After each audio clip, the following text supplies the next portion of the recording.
శరీరం ఆరోగ్యంగా ఉండడానికి ప్రోటీన్లు చాలా అవసరం. అలాంటి ప్రోటీన్లలో ఒకటి కొల్లాజెన్.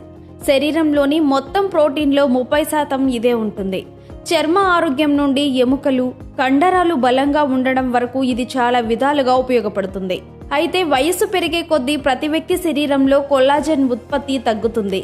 దానివల్ల ఎముకల ద్రవ్యరాశి తగ్గడంతో పాటు ఆస్టియో ఆర్థరైటిస్, బోలు ఎముకల వ్యాధులు వచ్చే ప్రమాదం ఉంది. కండరాల కణజాలం బలంగా ఉండడానికి కొల్లాజెన్ చాలా అవసరం. చర్మం ముడతలు పడకుండా ఉండేందుకు కూడా కొల్లాజెన్ చాలా ఉపయోగపడుతుంది. కాబట్టి కీళ్ల సమస్యలతో బాధపడేవారు, చర్మంపై ముడతలతో ఇబ్బంది పడేవారు ఖచ్చితంగా కొల్లాజెన్ ఉండే ఆహారాలను తీసుకోవాలి.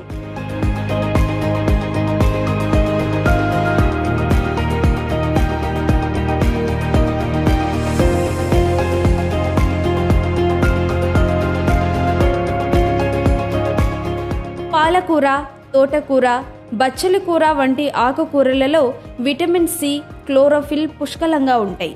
ఇవి కొల్లాజెన్ ఉత్పత్తికి సహాయపడతాయి.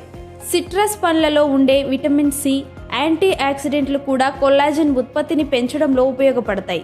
టమాటాల్లో ఉండే లైకోపీన్ కొల్లాజెన్ ఉత్పత్తిని పెంచడంలో సహాయపడుతుంది.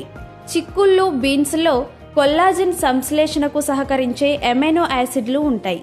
అవి విటమిన్ సి, జింక్, కాపర్ వంటి అనేక ఖనిజాలు, పోషకాలను కలిగి ఉంటాయి. ఇవి చర్మ ఆరోగ్యాన్ని మెరుగుపరుస్తాయి. బాదం, జీడిపప్పు, హాజెల్నట్లు, వేరుశెనగలు, పిస్తా పప్పులు, వాల్నట్లు, పొద్దుతిరుగుడు గింజలు, సోయా వంటి గింజల్లో ఉండే అమైనో యాసిడ్లు కూడా కొల్లాజెన్ ఉత్పత్తికి సహాయపడతాయి.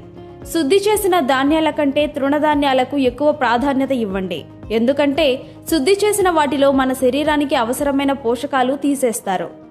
ఇక సాల్మన్, ట్యూనా, సార్డినెస్ వంటి కొవ్వు చేపలలో ఒమేగా 3 ఫ్యాటీ యాసిడ్స్తో పాటు కొల్లాజెన్ కూడా అధికంగా ఉంటుంది.